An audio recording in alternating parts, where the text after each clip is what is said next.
Rice কুকারে line পাচ্ছে না, কারেন্টের লাইন একবারে নাই, কোনো লাইট জ্বলতেছে না, রেড হলুদ একটাও জ্বলতেছে না। দেখি আমরা কি সমস্যা হয়েছে।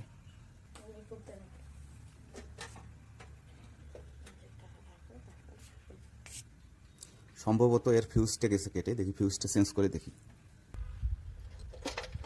সম্ভবত এই ফিউজটা গেছে, দেখি ফিউজটা চেঞ্জ করে দেখি কী হয়। এটা ফিউজ। এখন আমরা একটা নতুন ফিউজ লাগালাম, দেখি কি অবস্থা হয়। পিছনের ঢাকনাটা লাগাই দিই, পিছনের ঢাকনাটা লাগালাম। এখন লাইনটা আমরা প্লাগ ইন করবো বিদ্যুতে। জ্বলছে, সাবাস, এই যে জ্বলছে, দেখি কুকও জ্বলতেছে। তার মানে রাইস কুকার এখন ওকে। মাত্র 20 টাকায় রাইস কুকার ঠিক হয়ে গেল, শুধু ফিউজ চেঞ্জ করেই।